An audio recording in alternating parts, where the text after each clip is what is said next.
All right, thank you very much there for that background. We have two guests with us in the studios and another guest joining us via Zoom this morning. Let's welcome Professor Oyewale Tomori, who is a renowned professor of virology, former president, Nigerian Academy of Science, and currently chairman of BioVaccines Nigeria Limited. Professor Tomori, pleasure to have you with us this morning. Thank you very much. It's my pleasure. And also here with us in the studios is Professor Martin Emeje. Professor Emeje is Head of Research and Development at the National Institute for Pharmaceutical Research and Development. That's NIPRID. Prof, pleasure to have you with us this morning. Thank you for inviting us. Okay. And also joining us via Zoom is Mazi Sam Uhuabunwa. And Mazi Sam Uhuabunwa is President, Pharmaceutical Society of Nigeria. Thank you very much, Mazi, for joining us. Thank you very much. God bless you. It's a pleasure. All right, gentlemen, once again, we welcome you to this conversation. Let's just begin by having an understanding of where we are today with regard to vaccines and vaccination. The matter has, of course, come to greater public attention on account of coronavirus and the various vaccines that have been developed and have been applied, plus the nationalism surrounding it all. But lately, we have also seen a spike in the number of fatalities arising from cholera. Thousands of persons have died this year. Questions have been asked as to where the vaccines are. And we're told that we're expecting the vaccines from outside of the country. Coronavirus vaccines we're expecting from outside the country. You mentioned some other name, you say, oh, we're expecting it from outside the country. Oh, are we at the mercy of producers of vaccines elsewhere? Professor Tomori. Yeah, we are. And we got ourselves into that situation. How? Because when others were busy developing vaccines, we're waiting to consume what they're developing. We've been independent now for 60 years. We were producing vaccines before. VOM is still producing vaccines. So what is happening? Because we did not follow up on what we do. We didn't care about our own people. And that's the problem. And that's why I say we got ourselves into the place where we are. That's short and sharp. But how did we get ourselves into this? Because we neglected science, we neglected research. We did not, the things that really concern the life of our people, we neglected all those ones and faced things that were totally ephemeral. That's all. That's the situation. So sometimes when people blame and talk about, what do you call it, persecution or racism or something, I think we're just not facing the truth. This country was producing a vaccine before, so what happened to us? These are the questions that we should be asking, rather than blaming those people talking about nationalism will always occur where you have a country that cares about its people, where you have a government that cares about the people. We've been blaming the Europeans also for hoarding viruses. But remember, when this thing started, they paid for those vaccines even before we knew what was going to happen. Therefore, it was like they're taking a gamble, a good gamble for the life of their people. If A doesn't work, maybe B will work. Maybe C will work. So they bought all those ones up. I blame them now when they have it, for maybe after using it, they have it, they're not giving it out. But at that time, they were doing the right thing. It was a gamble. None of us knew which vaccine was going to work. And so because they cared about their people, they bought up these vaccines. If it doesn't work, we have an alternative. And you remember when they had a bit of a problem with one of the vaccines, they said abandon it because we have others. We won't dare to do that because we didn't even have vaccines. So I think let's face the truth of what is happening. We are responsible for what is happening to us.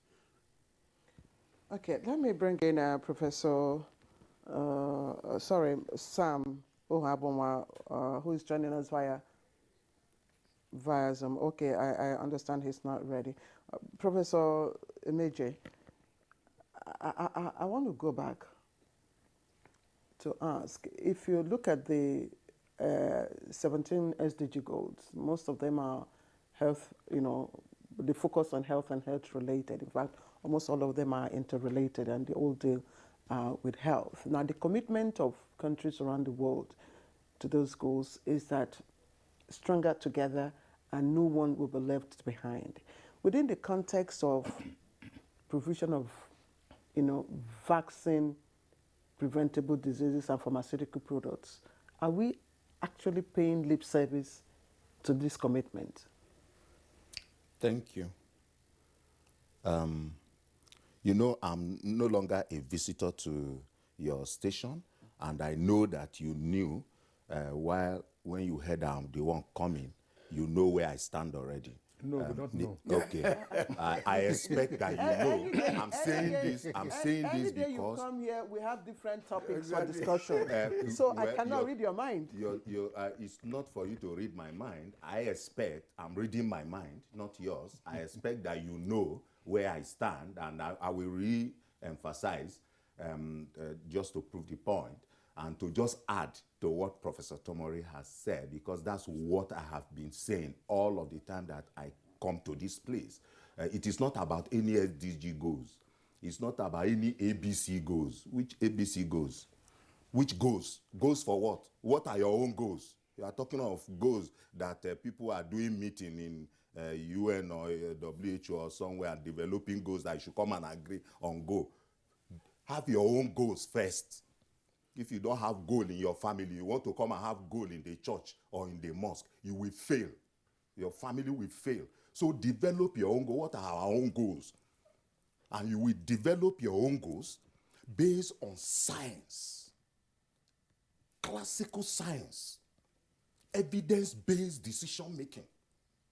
So when we talk about research and development, you are talking about your own people. You are talking about your own nation. It drives regulatory decision making.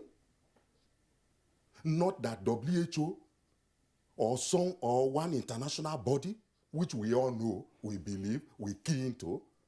You wait.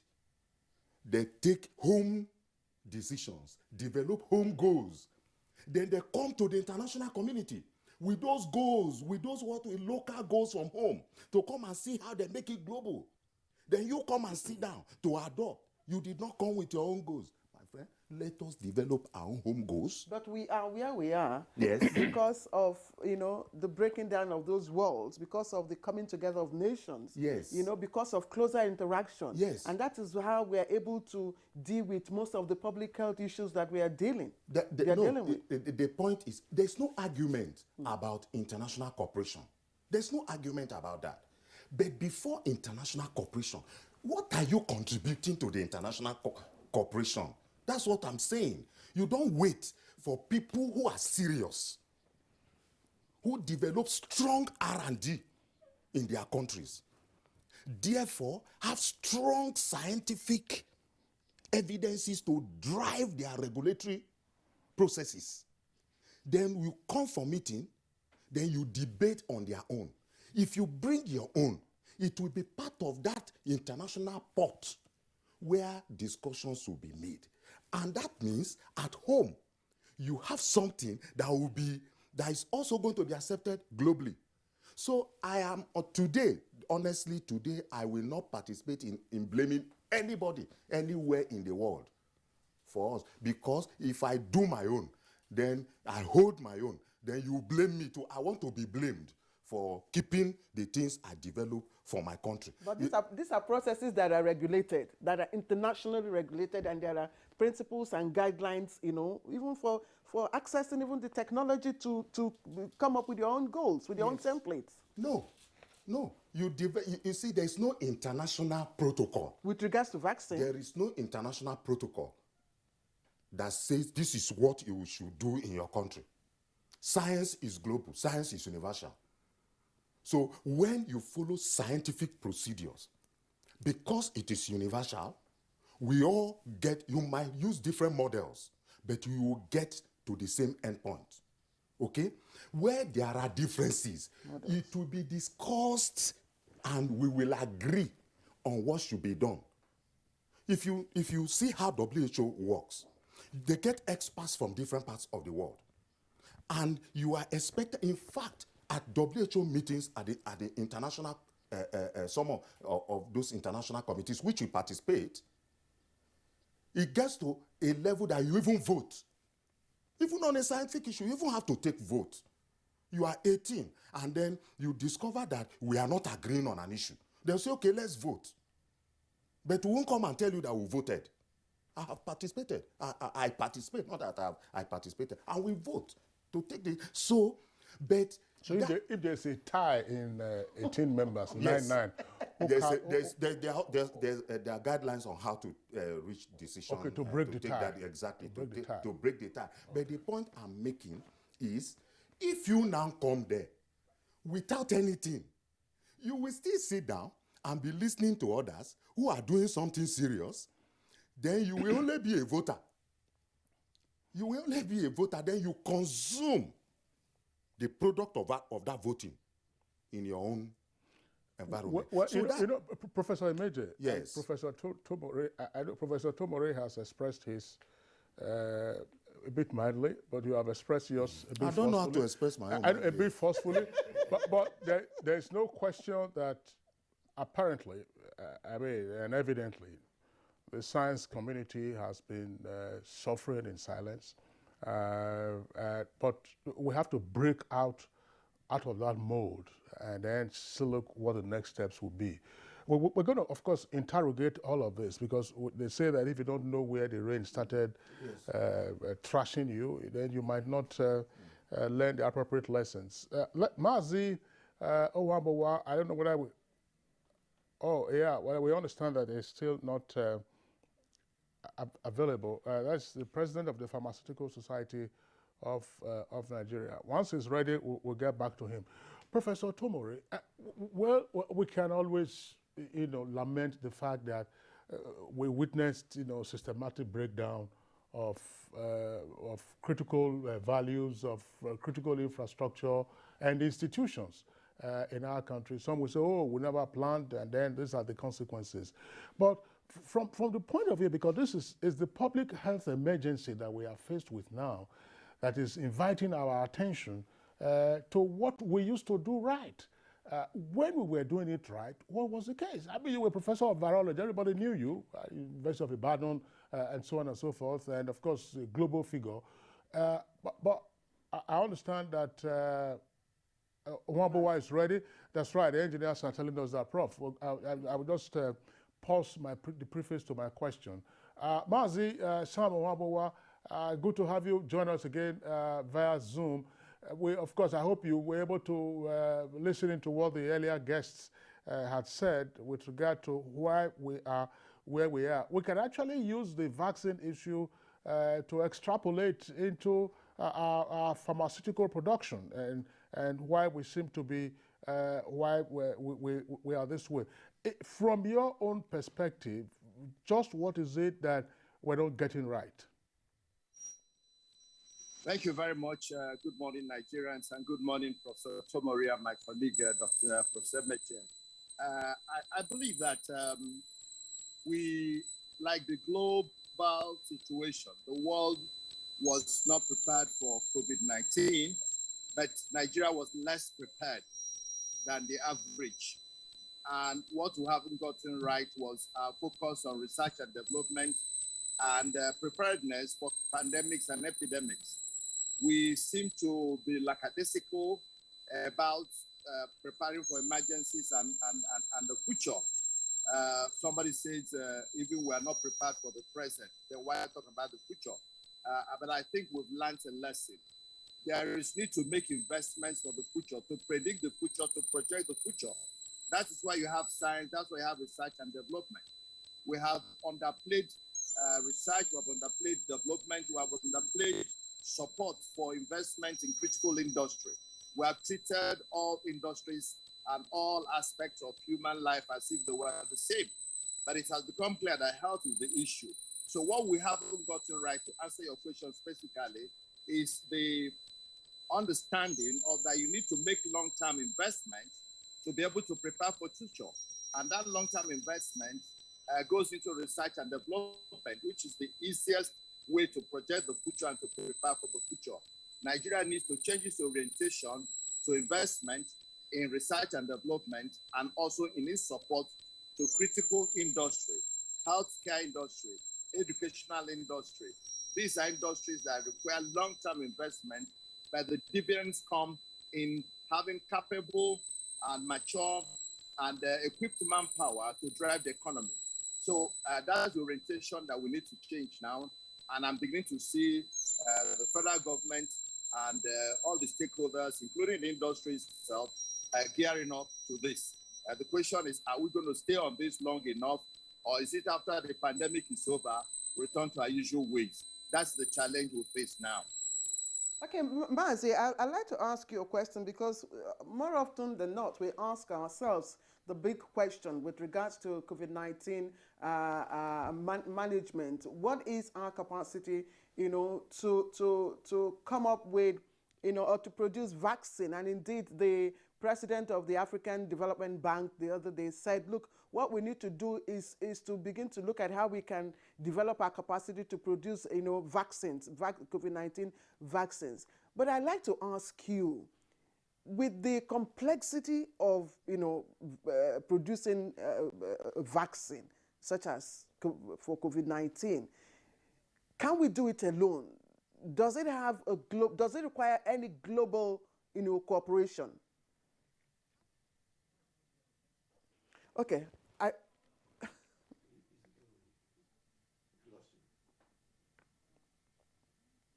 the world to respond to the vaccine eating that we have seen has shown the benefit of globalization and global cooperation and impact. Pfizer and all the groups that it has collaborated with and all the companies didn't do all the research themselves. Some did some preliminary research, some did advanced research, some did application research, and they collaborated. They got document and data from across the globe with WHO, intermediating and sharing data. This was the first time the world industry and the research group collaborated.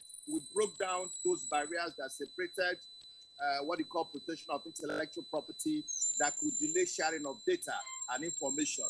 So I think global cooperation is important. And in Nigeria, it's even more so, because no one institution can handle the work that is required to come out with this kind of vaccines. So globalization is critical, but that globalization has to start from localization.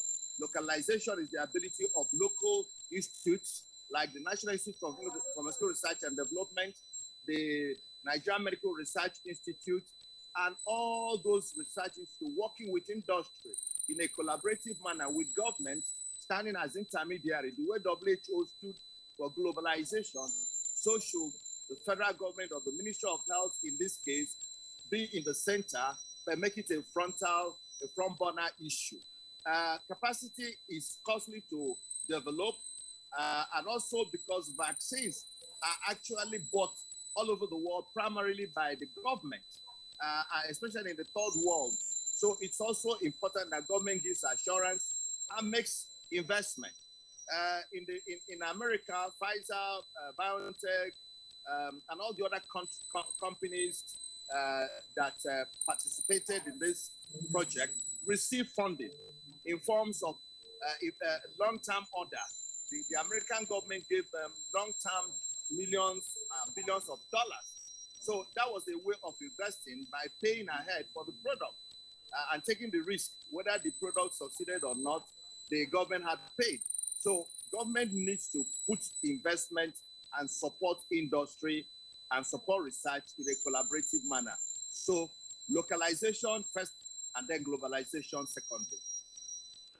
All right, Mazi, thank you very much. We'll come back to you presently. But back to the studios, Professor Oyewale Tomori, I was asking, what is it that we got wrong, that we then lost what we were already building, and likely, therefore, if we had continued on that trajectory, would have escalated to be global players, or at least regional, if not continental players? Thank you very much. When Martins was talking, I remember my younger days. I was probably equally as violent, as virulent as he was. But age mellows you down. And that's what I used to say one thing. When I'm talking to people, I talk about the fact that I'm very passionate about my country, because I owe this country more than I can ever pay back. And I'm saying that seriously. I mean, they ask me, oh, I'm asking for utopia. I said, no, I had utopia in Nigeria in my growing up as I am with my family, 39th child of a multigamous father. I was being bred for the farm. Then a government policy came in, free education. Not only that, compulsory free education.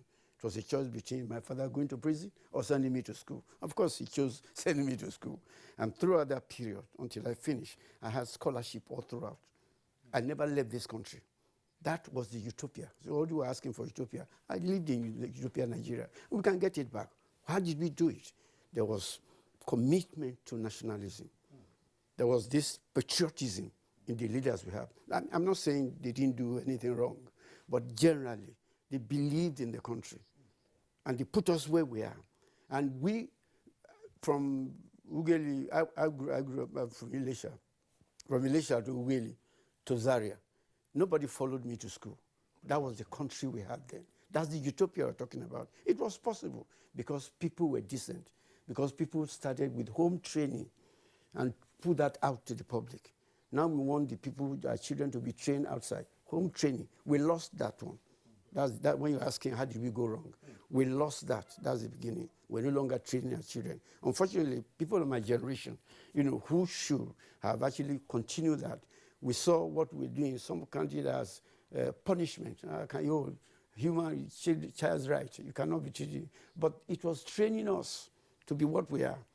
But we said, oh, no, my child can't do that. And then we over-pampered them. And now we're getting that. Sorry about NSAS and all those things. We're reaping the benefit of the neglect of the past. And that's what led us to this place. It is not that we don't have plans in this country. Fantastic plan. But implementation. And who implements is that individual. That individual you refuse to train goes in and messes up your plan. We have plans. Those are the issues that I think we need to begin to look at. It's not that Nigeria doesn't have plans. It's not that we don't have talented people. But somewhere along the line, self-interest, overriding national interest, and that's what is pushing us where we are. Okay, Professor Emeje, my question again is to you. And Sam talked about localization first, and I'm sure, and you gave a smile, a huge smile. Now, obviously, vaccine production is quite complex and expensive. But for countries who, take interest in it, it's usually driven by interest, and I'm sure you know why. But now, as a country, we have more interest and needs for vaccine, for going into vaccine production than even the rest of the world. We know how much impact that public health is dealing with us. But is it something that we can begin, to develop maybe from a sub-regional level, regional level? Because to undertake a R&D in vaccine production is not something one person can sit down in one room and do. You need to reach out. So can we begin to look at building our capacity from the sub-regional, from the ECOWAS level, from the African AU level? Okay, thank you. The human capital for making vaccines is not lacking in Nigeria. I just took that vaccine because you are mentioning vaccine. By the way, let me just say, vaccine is a drug. It's a drug. So we should get that very clearly. Because that's the subject of our conversation. We're looking at how globalization, is impacting on our capacity. But whatever we are discussing, you can't, like Ganifa used to say, you cannot have legality upon illegality. The foundation is always important for us to get it right so that this discussion here will be clearer. Vaccine is a drug, and making of vaccine is not professionally and scientifically different from making other pharmaceuticals in terms of complexities. Everyone has its own complexity, and the infrastructure required to make them. Takes 10 years. Sorry, no. We're told it takes 10 years. No. It's like saying it takes 10 years to take a drug to the market. We heard that when we were in the pharmacy school, right? But the world is developing, and technologies are coming up. So what used to be 20 years or 10 years is no longer 20 years or 10 years. How many years did it take for us to have the COVID-19 vaccine? If it takes 10 years to have a vaccine. So we are not in the 14th century again. I wish I was alive to witness what Professor Tomori is saying. But as old as I am, I don't know what he is talking about. As young as you are. But you see the problem. Yeah. So there was even a Nigeria like that. I'm not aware. I only read it in paper. I thought these people just writing things. So, but he is still alive. And look at him. By the way, let me tell you why Professor Tomori is in Abuja. He's in Abuja because the National Institute for Pharmaceutical Research and Development is having a one-week conference on COVID-19, which the Vice President, Professor Osinbajo, attended. Mazi Sam Ohabunwa is in Abuja because of that conference. It's on COVID-19. That's who we are. So if we are discussing any drug and NIPRID is not in the center, you are still joking. These are things we are talking about. That's why you see this conference we are having, even religious people. Prof, permit me to say this, sir, because yesterday Professor Tomori started crying on the podium. On our podium yesterday, this man started crying.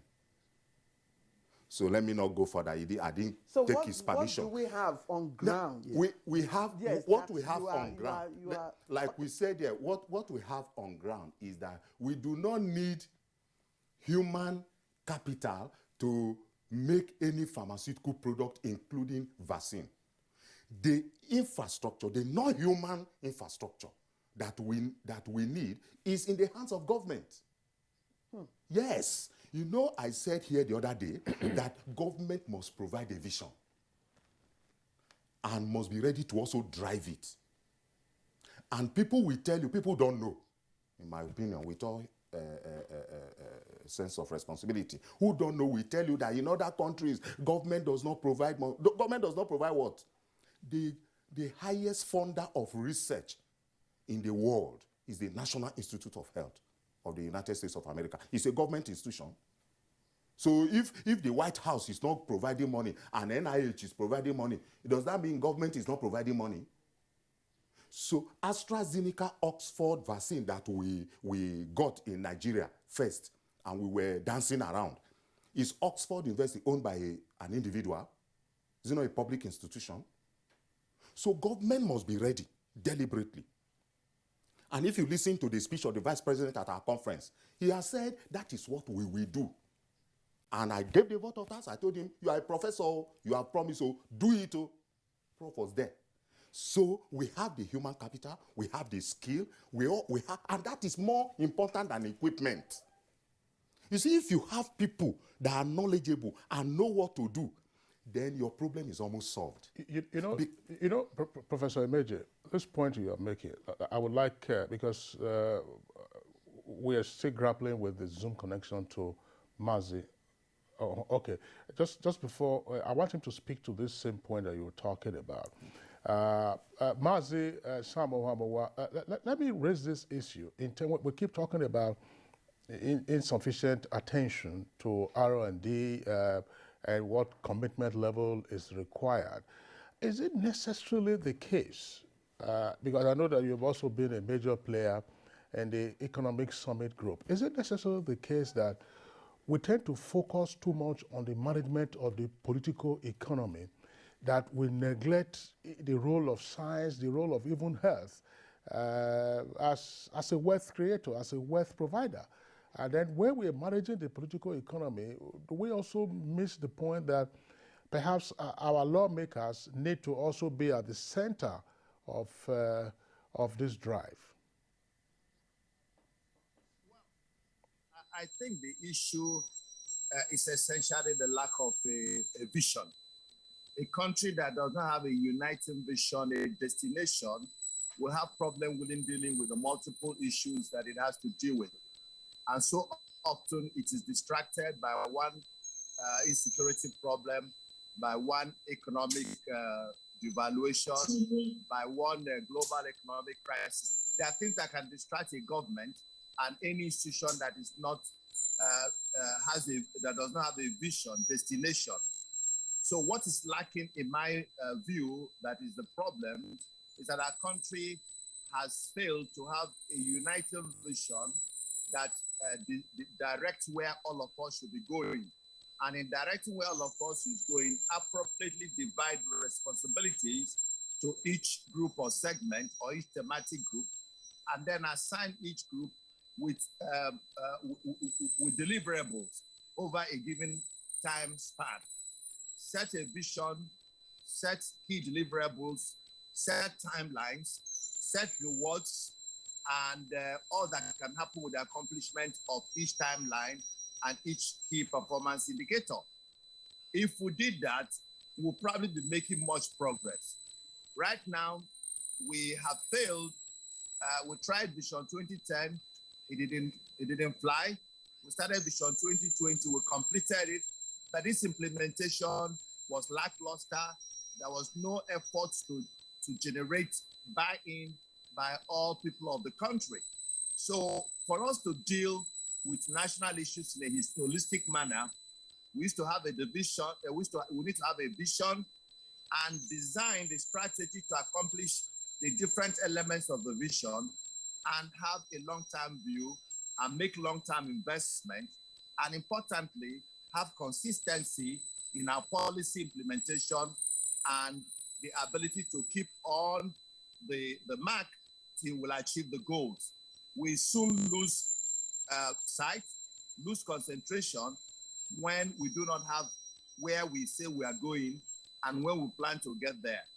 My advice to us and to our country is to develop a vision that is encompassing. And when we develop a national vision, we develop sub-visions: healthcare vision, education vision, economic vision, and all sorts of other areas. Then we can then measure ourselves.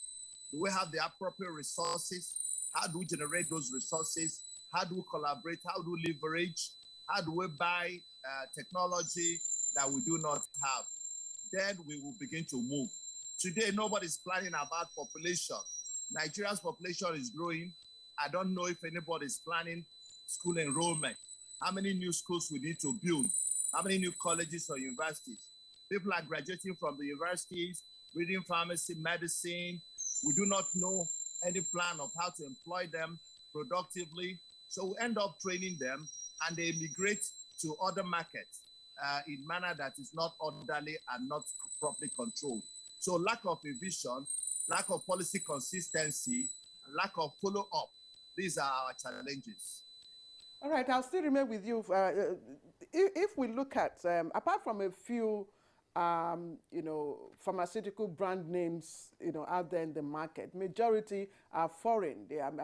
We get them out from outside this country. Yet we talk about, and Professor Umeje here is really emphatic about the availability of skills and human resource, to be able to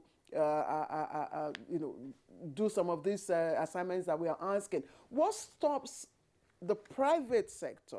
Because all the time we are asking the federal government to do. What stops the private sector from organizing and taking up some of these responsibilities? Because that was how COVID-19 vaccine came about in the first place. Yeah, the private sector in Nigeria is fragile. It's not like the private sector in the UK or in the USA that are well established over many years of running in economies that have stable policies, that have incentives, that have promotional competitive advantages. Madam, the private sector operates on a profit basis. They make the investment and expect a return on their investment. And if you run in an economy with high cost of production, an economy that cannot protect its borders and keep its rules and maintain laws and order, it becomes a fragile environment for people to make investment long term. Our economy is not promotive of long-term investment because of policy inconsistency. Look at what is happening at our foreign exchange. Look at what is happening to our naira. These are things that people will be have difficulty in investing. You invest when naira is 200 per dollar, and you borrow money, then it is now 500. How are you going to pay it? and prices can't rise the same level as the devaluation because the economy does not have the purchasing power to accommodate corresponding price increases. So the environment promotes investment, and investment flows to where it is most welcome and most rewarded. Global private investment can come to Nigeria to strengthen local Nigerian private investment if we make our economy attractive for investment. And to get that attraction, you must provide security of lives and property, you must enforce law and order, and you must have a macroeconomic stability that promotes investment and an environment that also works on investment. So this is the way it is. And Nigeria needs to do better for the private sector to play along. I need to sign off here because I have to enter the aeroplane now and fly. Thank you for the opportunity to contribute this morning. Thank you. All right. Go ahead. All right. Thank you very much, Mazi. We wish you a safe flight. And then, of course, you've been our guest on Good Morning Nigeria on a number of occasions in the past. Thank you also for your insight this morning. So back to our two guests in the studios here. You know, Kisla, I was going to ask him, if the environment was not as friendly as he's saying, why are we attracting, foreign investments? Why are, people... Well, a number of those investors are portfolio investors. Yeah. The private sector. Portfolio. Yeah. Portfolio. Some of them are also setting up base, but it could be more rapid. That's economics, but So back to Professor Tomori and Professor Emeje. Professor Emeje has made the point that we don't lack human capital, which is a fact. Nigerians are celebrated all over the world.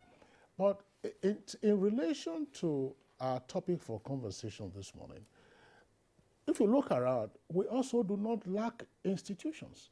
There is virtually no subject matter for which you don't have an institute for this, institute for that, X, Y, Z.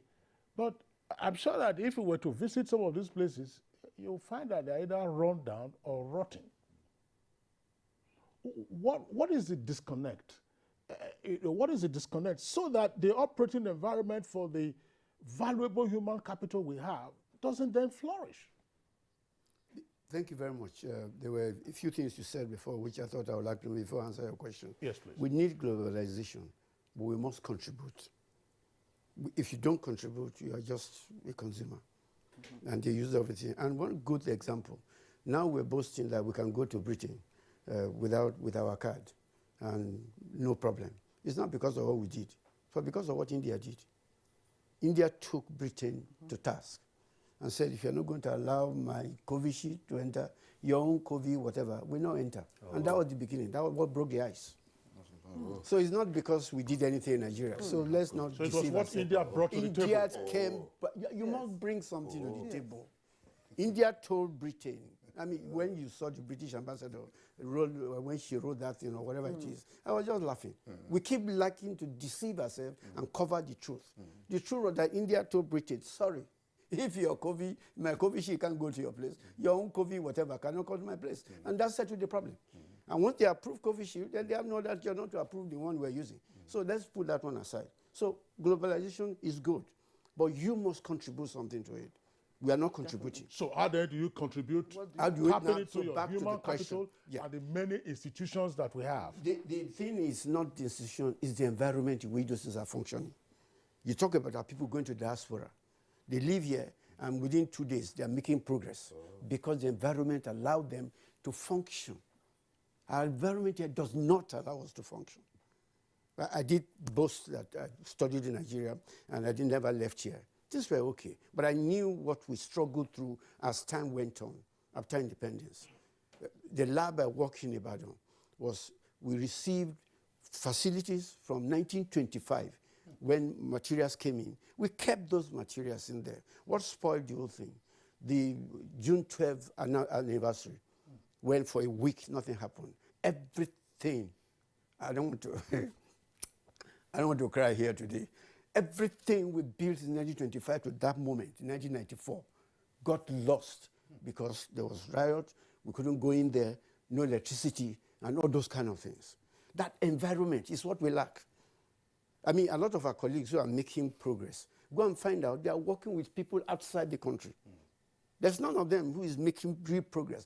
Because if you have to, I mean, some of those, I don't know what they do. For what I've experienced, we're working with legislators over the 10 billion for this thing. If you don't have the passion for the country, you will give up. Because everywhere there's an obstacle by one person or the other because of self-interest, not the national interest. And I keep saying one thing, it's not the plan, it's not the vision, it is the implementation. Who are the people implementing it? If their self-interest overrides your national interest, your vision becomes blurred. Your implementation becomes null and void. So that's the problem, sir. And not, again, I'm not blaming the civil service. Even some of our vice chancellors in the university, the institution I'm mentioning, they're equally as bad as the politicians. Let's be frank with ourselves. I mean, we have vice chancellors who are ruining their universities. But when the time comes, what do? They're the ones that get appointed into other things because the more they ruin, the more attractive they are to the government. These are issues that we need to look at. Integrity, or, we talk about transparency. What we do is opaque transparency. They cover it up. Translucency, that's the word we use. And that's the message that we're trying to create. Let's the patriotism, the love for this country, come into the action of each and every of us individually. You will see how this country will rise. Is there a sense in which the apparent nationalism of pharmaceutical products and vaccines going on right now in parts of the world can translate to some form of patriotism for us, in the area of public health? Fantastic. Like I said, when I started, I said I don't blame those people because they care for their people. They are interested. It's their people. So they are going to buy vaccines all over the place. It was because, as I said, they were not sure it was going to work. Because they care for their people, they took a gamble. They are proactive countries. There are two different, proactive, non-active, inactive. I'm not even sure which we are in Nigeria. Your wait for donation doesn't come. You're not even buying the vaccine. I mean, these are some of the difference between us. The proactive countries went ahead and then we're blaming them for being proactive. I don't have anything against nationalism. Globalization, you must, what makes global? Individual nations. And when your strength of the global is the weakness of the nation. And if we don't make our nation as strong as we are, the pride that we have. I went out to a meeting in Gavi. Sorry to bring that up, because I think it is necessary to let our people know some of the things we go through when we go outside. I went to Gavi. I was elected into Gavi board for my first introduction, typical Nigerian. I told them how I'm from Nigeria. I'm this, I'm that. And everybody was clapping, The first statement for the chief executive, what's his name? I can't remember his name now, was at the opening ceremony, the first presentation. He says, I'm very proud. I'm very glad to announce today that the money, the first installment that Nigeria misused has now been paid. How would you feel in that kind of environment? But there's more to it. He says somebody in Nigeria, took 10% what you call bank charges on the money that belongs to us. How are you going to feel when you get that kind of place? Those are the issues we're talking about that makes all this. So yes, there's something about national, but that is self-interest, not for the sake of this. The money that was brought from outside, somebody took it. And it's going to affect you and I, whether you go outside. So that, the lack of patriotism in the people is the problem. When I talk about environment, that's what I'm talking about. Connecting with the environment, you're having problems. Somebody developed all those things. They try to make it this thing. All the way we're depending on all those things. Time has come, and as a people, to take pride in our country. Your people have the capacity. They have the capability. Example, like I said, they go into diaspora, and tomorrow they are making waves. Yes. Bring them back to this environment. They will go back to where they were, because the environment is important. Our government has not created that environment for the talented people in this country to function. And we're talking about brain drain. They're going to Saudi Arabia. A professor who taught somebody, even went to line up. That's the point we're saying. A brain will drain the way it can be nurtured. Nigeria doesn't nurture our brain, and that's the point we're trying to say. At the AU level, there is a compendium of skills together, working on an African vaccine manufacturing company, I think. Yes. I'm sure you're aware of that. Yes, sure. What is the prospect? Good. I'll go back a bit. Africa came up, 4 or 5 years ago, the African Vaccine Manufacturing Initiative met and said there was no way we're going to sustain vaccine production if every country starts producing vaccine. Okay, Senegal is already producing yellow fever. So you keep producing yellow fever, and all of us in Africa will buy from you. That's the only way to sustain that. South Africa is producing one other thing, the same thing, or Algeria, whatever. And Nigeria, we hope we're going to produce this one. So we all buy from you. But that's plan. Again, like I said, we didn't implement. We did not follow up with implementation. What are we having today? There's a frenzy, a global frenzy, coming out and say Africa must produce COVID vaccine. You have one here, Rwanda, you want this and that. Bilateral agreement. They are destroying that unity that we try to build together. Let me give you a good example. When Germany goes to Senegal to go and set up a vaccine, the other one goes to Rwanda. The time of purchase, we are going to purchase according to who is your sponsor. If Cape Verde, I'm just giving an example, needs to buy X vaccine, and he doesn't have the money, as usual, and France decides to give him that money, France is not going to give the money to Cape Verde. He's going to give that money to his factory they established here. And then the person will produce that one, building up their own factory. These are lessons we need to learn. It is not just sitting down at AU and making proposals, but put your money into it. 3/4 of AU funding is coming from EU. They are funding all this. The building we have in is built by China. What is wrong with us? So those are the issues that we need to talk about. I mean, it's not that we don't have resources. We have money. Let's not deceive ourselves. We have the resources. How we spend it has been the major problem. What do you do with your money? People talk about Prof, conflicting interests. Yeah, Prof, thanks. Part of what one is just thinking about, as cholera has been ravaging a number of states in the country, I mean, the question was, why has vaccination not been ramped up? Whom are we waiting for? We say that we are waiting for AstraZeneca, some other thing to come, XYZ for COVID-19, and so on and so forth. And I want to come back to this same whole issue of brain power, institutions, and the environment that Professor Tomori has also included. How do we overcome the current challenges so that the human capital can function? There is no institution that you are looking for that you cannot probably find in Nigeria. How do we make them work? Is it that there's a lot of political interference, or you just have elements, who have no key performance indicators to chase, or what? I mean, Preet, we have your CEO come on Good Morning Nigeria, and I've seen him elsewhere, talk about the challenges that they face, as if, we don't seem to realize the value of these things. Thank you. Let me add, but please allow me to make a comment on the private sector part that Mazi talked about, because I've always put it on the two legs, that government has its faults, the private sector has its fault too, huge one.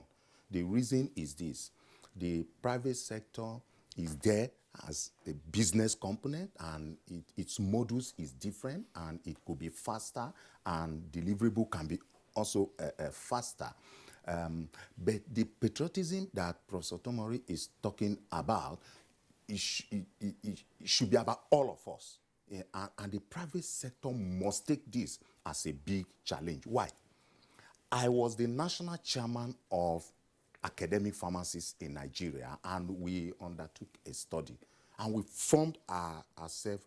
Nigerian lecturers were ready to work free of charge to come out of these problems. And I give you, if not that you guys don't allow it, I will call company's name and the name of the person here in this studio now live. Please don't. Okay, but this is what the CEO of a big pharma industry in Nigeria told me. He said, "Prof, you people will not allow us to rest, that we should do local manufacturing, R&D and all of that." And he gave me a practical example. He said ampicillin, cloxacillin in the pharmacy in Nigeria was between 80 naira to 120 naira if it came from China or India. That is, you as a customer, you have 80 to 120 naira, you buy it and go and use. On prescription. Yes. He said the one he attempted to make here in Lagos, that by the time it was ready in his factory to move out of the factory to the pharmacy, it was 480 naira. And he asked me, I know you are a professor, you are not a businessman. Which one will you do? He said, how can I? He said, because by the time his son gets to the pharmacy, it will no longer be 480. And that the one that came from China or India is 80 to 120 naira. That which one will they take? And that's where government is key. Because if we can make it here, it should not come in here. And if we want to say, okay, we are part of WTO, we are part of anything that we have signed, that thing did not say that it should not impose tariff in a way that will encourage local drug production. That is on that. Number two, in terms of patriotism, you see, for any misbehavior, where I come from, the village I come from is called Agaliga. That village, there is no hospital. But people that are dying in the town, there are more than people dying in my village. So all this story we are even talking about in town is for Abuja, Port Harcourt, and Lagos people, because the people in my village, they don't have hospital and they are not dying. But the point I'm taking from there, trying to define here, is this. Now, if the people in the village are not dying, they are doing something, what are they doing? Okay. Our responsibility... Go ahead. Finish your thought. Our responsibility as scientists who have been nurtured by the tax of the people of this nation is now to apply science and technology to those things they are doing in the village and make them available in a form that is more stable, durable, efficacious, and safe. And that is what China does Professor to its people. I have not finished. No, we will please just hold it. We'll just take a short break. And when we come back, you'll conclude your thoughts. Ceasefire. All right, you're welcome back. And it's still Good Morning Nigeria, reaching you live on the network service of the Nigerian Television Authority. Professor Oyewale Tobori and Martin Emeje, they're still with us in the Abuja studios. Earlier, we signed off Mazi Samuel. Back to Professor Emeje, taking up from where you left off. In terms of seeking to maximize our R&D, well, the analogy you gave with regard to the economics of importation and local production, that's one aspect. But in terms of funding R&D, when we had Ebola 7 years ago, ZMAP was a small private entity in the U.S. that came up with our research. Now, how much private capital are we seeing in R&D? And I'm asking this question because, again, part of what we hear is when you have multinational corporations, they will prefer R&D to be funded and undertaken at their headquarters in the metropolis rather than in the local environment where they are operating. But we have a plenitude of other areas that we can focus on. In terms of scientific and medical research, what can we do to make it more attractive to private capital, especially private capital in Nigeria that seems always to be chasing hot money? Everyone quick results, quick returns, and so on and so forth.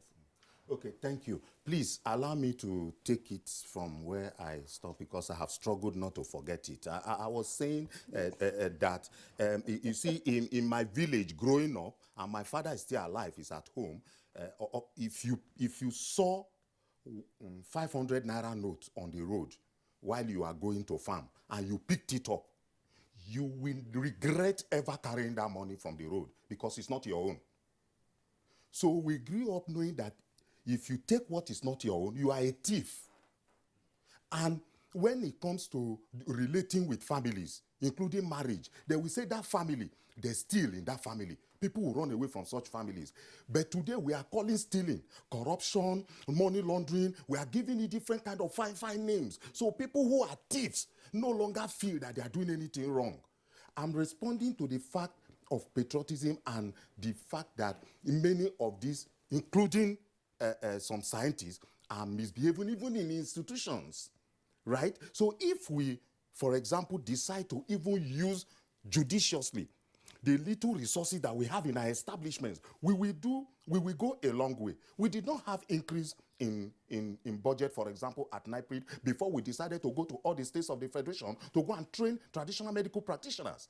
Because whether we like it or not, no matter how we feel that we know everything, it is these traditional medical practitioners that are in the villages attending to our people first. So they must, and half education like is worse than not even knowing at all. So we had to do that. Now, in terms of capital investment by the private industry, that's why I brought up the issue earlier.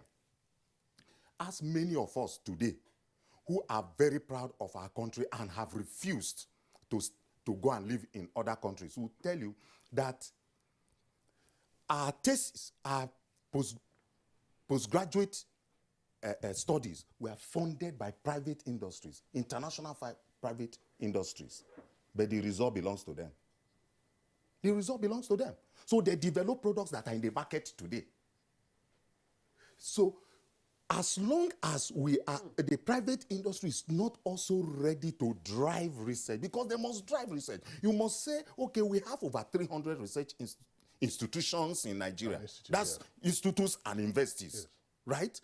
And the academics are on their own doing research to get publication and become professors and fulfilled, and then try and begin to fly to Abuja and Lagos to get appointment, become heavy politicians, no longer scientists or professors, and then they are the ones that are very attractive to government, and the decay continues that way.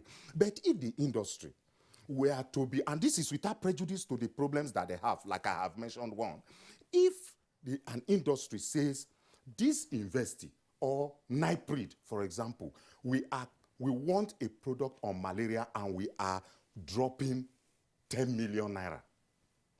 Then that ab initio, everybody knows that this is the industry that funded this study at NIPRID. The product belongs to that industry. The industry, because the industry is competent in the marketing, in production and marketing, it will follow it up. Like the AstraZeneca Oxford.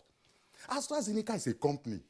It is the industry that partnered with the university. So the product belongs to AstraZeneca technically. It's in the market with it. There is nothing like procurement, go and do tender so that all the companies will come and bid. Then some people who are very powerful will determine which company will win that tender. Then we will be on the surface claiming that we are doing open anything. When we know that we even supported the most unqualified company to go and win that bid. But if we are ready to move our country forward, we don't even need anybody to go and be doing any bidding. If you provided the resources for this, then you will be responsible for the outcome of that research. You drive it. And these are the kind of things that we package as an institution. That's why I told you earlier that what we are doing now, the kind of contextual package that we are putting in place now is such that it is not just about R&D progress, but that is going to drive the science of regulation, what we call regulatory science. Do you understand? That is so that we can have proactive regulatory issues. Let me tell you, until 1991, all plants were like normal nutritional supplements in the United States of America. It took the Congress of the United States of America to make a law that no, certain plants, even if it has not been converted into a pharmaceutical tablet, that what we call dosage form, even as a plant, it is a drug. So we have a huge role and things to do that we can do, but those ones that we cannot do, it is the private sector that should drive it because it has a huge business component. Because while health is social service, there's also the business component of it because it is capital intensive. And government, we do not expect that government alone will always provide these resources. So the private sector that is going to go to market, that is responsible for all of it and doing business, should be ready to also put in resources. If you tell them In fact, the surviving pharmaceutical industries in Nigeria, let anyone come and tell me that they are not contractors to government. You are the head of R&D in Yes, NIPRID. yes. Where is NIPRID in all of this? Where is NIPRID, or where should NIPRID be? No, where is NIPRID? Where is do we situate NIPRID? Where you should situate us is that research and development in pharmaceutical R&D in Nigeria should actually be coordinated by NIPRID. It should. So, because what we do, we step up from basic research for development, where we do proof of concept. Now, at the level of proof of concept where prototypes are developed, it is now ready for the entrepreneur to come take for commercial production. We have a pilot plant scheme at the institute. In fact, we have the first API pilot plant outfit in this country. But it is not functioning because it is not supported by either the industry or government. But So we what blame guys government. What are you guys doing? That is API. I'm telling you what should be done now. Yeah. Now, and I've told you earlier what we do. As we are talking now, we have at least 10 products for 10 different disease areas that the industry is supposed to take to the market. We are not the ones to go to the market. Number one, we are not competent in marketing. That's not our area. We don't claim to know what we don't know. So the industry should come and do it. How did sickle cell drug? How did sickle cell drug get to the market? Because a foreign company came to take it to the market. Eventually, it failed. Today, May and Baker has taken it to the market. So if you go to the market, you see sickle cell drug. It's NIPRID, but you won't find NIPRID name on it. The remaining 12, it is the industry that's supposed to come and take. A pharmaceutical industry from Lagos came for our malaria drug because we have a malaria product from our natural resources that compete with ACT.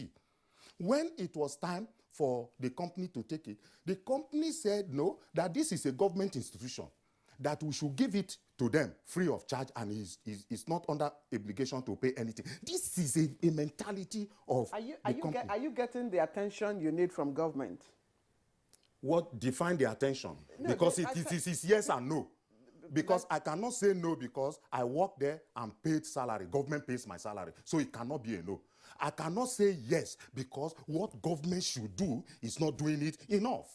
Okay. In fact, since I joined NIPRID for almost 20 years now, this year is the first time that I heard the word billion in NIPRID. It's the first time. I thought all those monies when they call. I usually said, is this true that this money actually exists? In fact, when I heard that people were dropping 40 million in the airport and running away, I said they should just give us now because we don't need more than 10 million naira to take a product out. We don't need more than 10 million. Now, somebody is running away from 40 million. Why don't you just give it to us? Okay, Professor Major, thank you very much. Times have changed. Hearing billionaire for the first time. Yeah. Justice Ovie Whiskey, who was chairman of FEDECO, did say that if you saw $1 million naira in those days, it would collapse. Professor Tomori, well, how do we work out the linkage between the gown and the town? Again, this is part of it. I mean, as he has indicated, you are not necessarily experts in marketing. You are not experts in funding. I doubt, because I tend to follow it, when you are having all these economic meetings and summits and progresses, I've never seen you there. I don't remember seeing any of the top researchers or scientists to recognize that, look, this is an area we are neglecting. And if, therefore, they don't recognize this, how do we open that avenue to them to know that property covers intellectual property as well? Mm-hmm. Prof. People make the difference. The kind of people in charge of those places make all the difference we're talking about. And if you put the wrong person in charge of a place, you're not going to get any good thing out of it. As he said, there's a limit to which I know. I must recognize that. We as scientists, I think we have a little bit of problem of getting our message across to industry. That's also part of the problem. I mean, speaking the language they understand is something we had to learn. They don't teach us that. Over the years, you begin to learn that.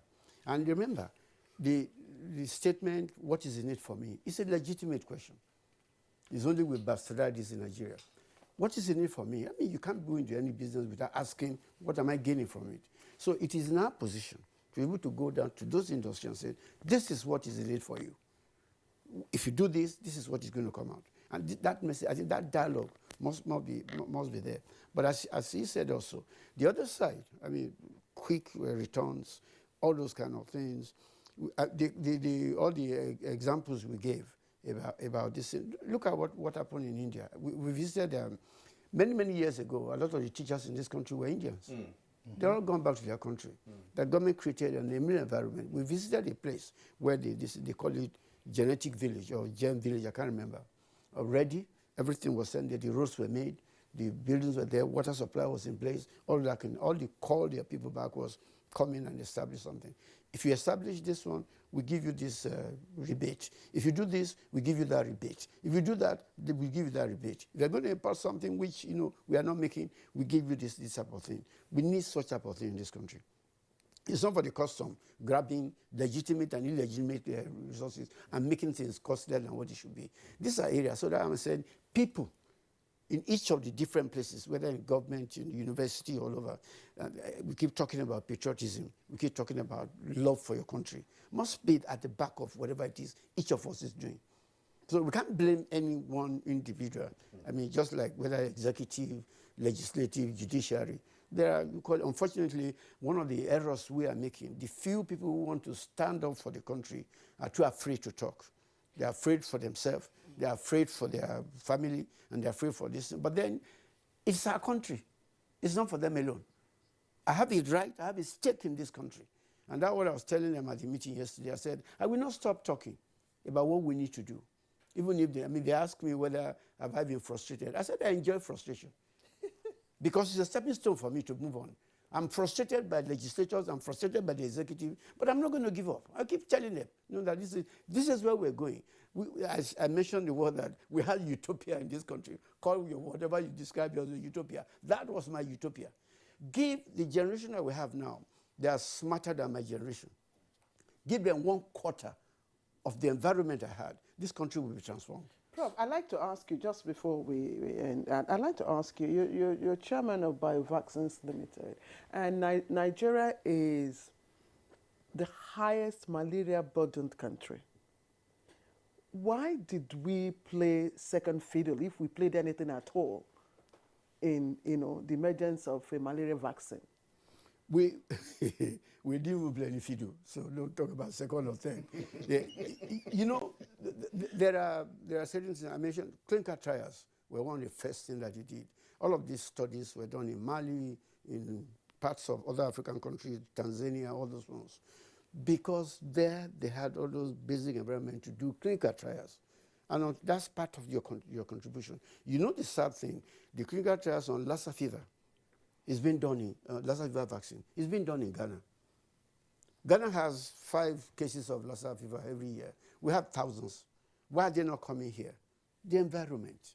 I keep talking about environment, people don't understand. The man who wants to do clinical trials, he wants to come in here. By the time he goes through the approval to get that through NAFDAC or through that one, all the people are dead. In Ghana, they go through within a short period of time, they got all the approval they get. So that's why I'm talking about the fact that we all have a role to play. For the sake of the country, let's not be a stumbling block, because you are in a position, and then you misuse that position for your own safety. I talk about national interest, self-interest overriding national interest. That's where the problem is.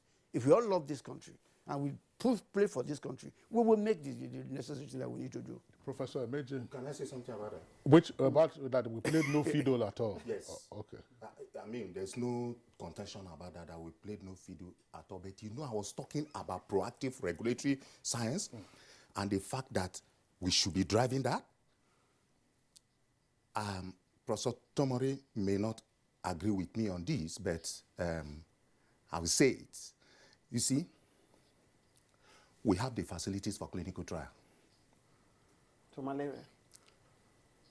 For any disease that is here. Disease. The most important facility? Our medical doctors. Who gave our medical doctors the protocol for handling COVID-19 in this country? You think they did not do well? Excellent. Okay. What is clinical trial? Is it not that the summary for a layman to understand? Clinical trial is that, unlike taking your medicine and going home, this one, you take your medicine and the health personnel will be monitoring you. So, we have the facilities. We are the reason the people who are making those products are not coming here for clinical trial. Then, because they know that the type of facilities they see in other places we don't have, they now use it against us. Then instead of us to use what we have against them, we are not using it. And what should we use? If you make a malaria vaccine in this world, the greatest market for it is Nigeria. We will say we will not use it. Prof gave example now of how India told UK, you don't want to accept our vaccine, but we are not accepting your own. Why do you think they subpedaled? You think it's because India can bomb them? It is market. We are the market for malaria. You make a drug for malaria, we will sit down in our country, regulatory, we will say we are not using it. Nigeria will take a decision. You have made malaria medicine should not come here Vaccine. until it is studied here. Then, if it means that company will come here and build the type of facility they are talking about, they should build it and do the clinical studies here. Yeah. Why should they tell us that we don't have facility? We have. Okay. Professor Meje, thanks. Professor Tomori, I know you want to respond, but there's something that I would also like you to clarify. Gavi, the Vaccine Alliance, was set up primarily to assist poor countries. Why do we keep interjecting ourselves into that category of poor countries? Yeah, thank you very much. Just also, before you talk about it, facility is not a problem. There are regulations, there are rules. And when it takes you 10 years to get approval, that's why they don't come here.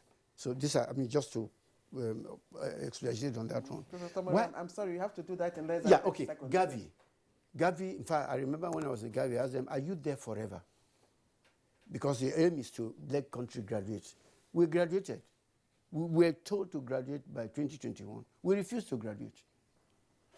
Professor, So back to your country. Professor Oyewole Tomori, President, Nigeria Academy of Science, and Chairman BioVaccines Nigeria Limited. I'd like to thank you very much for your perspectives. Let me also appreciate Professor Martins Meje. If we use the word COVID-19, very virulent in his presentation this morning. Head R&D, of course, NIPRIT. Thank you very much, as always. Thank you. Thank you, Claire. Yes, we earlier on appreciated Mazi Uhabunwa, who joined us via Zoom. And that's it for us on Good Morning Nigeria. Thank you for tuning in. The program returns tomorrow, same time, 7 o'clock in the morning. Until then, do take care of yourselves. I'm Kingsley Osadolo. I am Claire Adelabu Abdul Razak. We always appreciate your company, and do always join us and connect with us in our fight against rape and rapists. From all the production crew, bye-bye.